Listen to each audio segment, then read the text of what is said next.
बहुत समय पहले की बात है। एक सुंदर, हरियाली से घिरा हुआ गांव था, जिसका नाम था सुंदरपुर। गांव के चारों ओर ऊंचे ऊंचे पेड़, मीठे पानी वाले कुएं और हरे भरे खेत थे। इसी गांव के बीचों बीच एक बूढ़ा व्यापारी रहता था। उसका नाम था हरिराम सेठ। हरिराम सेठ बहुत अमीर था, लेकिन थोड़ा कंजूस और शक करने वाला आदमी था। उसे अपने नौकरों और परिवार के लोगों पर भी भरोसा नहीं था। हरिराम सेठ के पास एक बड़ा पिंजरा था, जिसमें एक सुंदर तोता रहता था। उस तोते का नाम था मीतू। मीतू कोई साधारण तोता नहीं था, वह बोल सकता था, और सबसे बड़ी बात, वह हमेशा सच बोलता था। मीतू को सेठ ने बहुत साल पहले जंगल से पकड़कर लाया था। पहले तो तोता बहुत उदास रहता, लेकिन धीरे धीरे उसने बोलना सीख लिया। हरिराम सेठ उसे रोज तरह तरह के फल खिलाता, बातें करता और गांव के लोगों को दिखाता कि देखो, मेरा तोता कितना बोलता है। मीतू अब घर का हिस्सा बन गया था। वह सुबह राम राम बोलता, बच्चों को हंसाता, और अगर कोई झूठ बोलता तो तुरंत बोल उठता, झूठ मत बोलो, झूठ से कोई बचा नहीं। गांव के लोग उसे सच बोलने वाला तोता कहने लगे। एक दिन गांव में चोरी हो गई। सेठ हरिराम की तिजोरी से सोने के सिक्कों की एक थैली गायब हो गई थी। वह बहुत परेशान हुआ। उसने अपने नौकरों को बुलाया, मोती, रामू और गंगू। सेठ गरजकर बोला, मेरी तिजोरी से सोने की थैली कौन ले गया? अगर किसी ने सच नहीं बताया तो सबको सजा मिलेगी। तीनों नौकर डर गए। मोती बोला, सेठ जी, मैं तो कल गोदाम में सोया था। रामू बोला, मैं तो कुएं से पानी भरने गया था। गंगू बोला, मुझे कुछ नहीं पता, मालिक। हरिराम सेठ ने माथा पकड़ा। कौन सच बोल रहा है, कौन झूठ, यह तो पता ही नहीं चल रहा। तभी पीछे से आवाज आई, सच तो मीतू बताएगा। सबकी नजरें पिंजरे की ओर गईं। मीतू अपने हरे पंख फड़फड़ाते हुए बोला, मैंने सब देखा है, मैं सच बोलूंगा। सेठ ने उत्सुक होकर पूछा, किसने थैली ली? मीतू। मीतू बोला, जिसके मन में लालच था, उसी ने चोरी की। जब सब सो रहे थे, वही चुपके से कमरे में आया था। सेठ चौंका, कौन था वो? मीतू बोला, जिसकी आंखें चमकती थीं और जो हमेशा दूसरों की चीजों को देखता रहता था, वही चोर है। तीनों नौकर एक दूसरे को देखने लगे, लेकिन मीतू ने किसी का नाम नहीं लिया। सेठ बोला, मीतू, साफ साफ नाम बताओ। मीतू बोला, जिस दिन सच्चा पछतावा होगा, मैं खुद बता दूंगा। सेठ ने सोचा, शायद तोता झूठ बोल रहा है, लेकिन पूरे गांव को पता था कि मीतू ने कभी झूठ नहीं बोला। अगले दिन पूरे गांव में खबर फैल गई, सेठ की तिजोरी से चोरी हो गई और सच बोलने वाला तोता अब कुछ नहीं बोल रहा। कुछ लोग बोले, शायद तोता भी डर गया होगा। कुछ बोले, शायद चोर ने उसे धमकाया है। सेठ ने तय किया कि वह तोते की परीक्षा लेगा। उसने तीनों नौकरों को बुलाया और उनके सामने 3 कटोरियां रखीं। एक में चावल, एक में दाल और एक में मोती थे। फिर उसने मीतू से कहा, मीतू, अब बता दो, किसने चोरी की?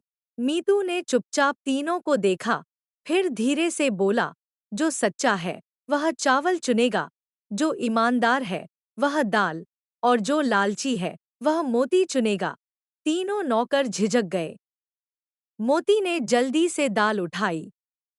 रामू ने चावल लिए, लेकिन गंगू, जिसने चोरी की थी, मोतियों की ओर देखने लगा। उसकी आंखों में लालच साफ झलक रहा था। मीतू चिल्लाया, वही है, वही चोर है। गंगू ने सोने की थैली ली थी। गंगू घबरा गया। उसके हाथ कांपने लगे। उसने जमीन पर सिर झुका दिया और बोला, मीतू सच कह रहा है, मैंने ही लालच में आकर वो थैली ली थी। सेठ हैरान रह गया। उसने तुरंत गंगू को माफ तो कर दिया, लेकिन थैली वापस ले ली। गांव के लोग बोले, देखो, सच बोलने वाला तोता फिर से सच बोल गया। अब गांव में मीतू की ख्याति और बढ़ गई। लोग दूर दूर से उसे देखने आने लगे। कोई उसे झूठ पकड़ने के लिए लाता, कोई बच्चों को सच बोलने की सीख देने। लेकिन इस शोहरत ने कुछ लोगों के मन में जलन भी भर दी। गांव के बनिए लाला मधुसूदन ने सोचा, अगर ये तोता सच बोल सकता है तो इसका इस्तेमाल मैं अपने फायदे के लिए कर सकता हूँ। एक दिन लाला ने सेठ से कहा, सेठ जी, मैं मीतू को कुछ दिन अपने घर ले जाऊं? मेरे बेटे की शादी है, वहां सभी मेहमानों को ये तोता मनोरंजन करेगा। सेठ ने थोड़ी झिझक के बाद मीतू को दे दिया। लाला मधुसूदन ने तोते के सामने तरह तरह के सवाल रखने शुरू किए। कौन सा गहना असली है? कौन सा नौकर चोरी करता है? किसने झूठ बोला? मीतू हर बार सच बोलता, लेकिन जब किसी के बारे में बुरा सच बताता तो लोग नाराज हो जाते। कुछ लोगों ने तो उसे बुरा-भला भी कहा। धीरे धीरे लाला को समझ आने लगा कि सच सबको अच्छा नहीं लगता। एक रात लाला के घर में आग लग गई। सब लोग भागदौड़ में थे। किसी को ध्यान नहीं रहा कि मीतू का पिंजरा उसी कमरे में है। आग बढ़ती जा रही थी। मीतू ने जोर से पुकारा, बचाओ! सच बोलने वाला मीतू यहाँ है। लाला और उसके नौकर भाग चुके थे। लेकिन उसी समय एक छोटी लड़की रीमा, जो लाला की बेटी थी, उसने मीतू की आवाज सुनी। वह बिना सोचे कमरे में दौड़ी और पिंजरे का दरवाजा खोल दिया। मीतू उड़ गया और ऊपर आसमान में जाकर मंडराने लगा। आग में सब कुछ जल गया, लेकिन मीतू बच गया।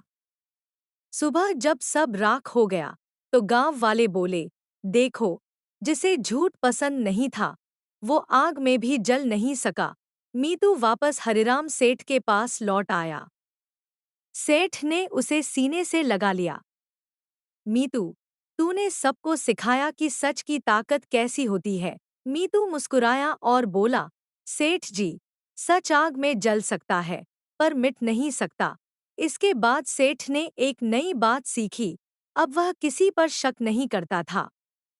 उसने अपने नौकरों को भरोसा दिया, गांव में सबकी मदद करने लगा और मीतू को खुला छोड़ दिया। अब मीतू किसी पिंजरे में नहीं रहता था।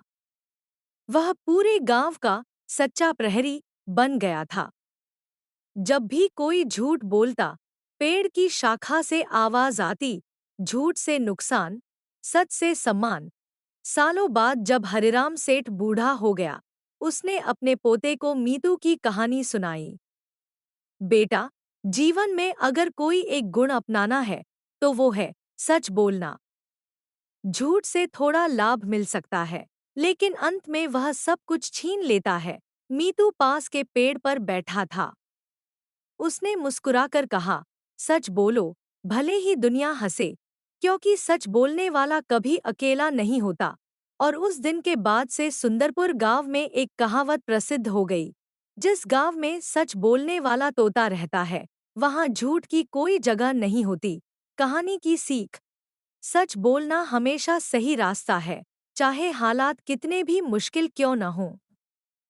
झूठ थोड़ी देर के लिए बचा सकता है, लेकिन सच्चाई हमेशा जीतती है।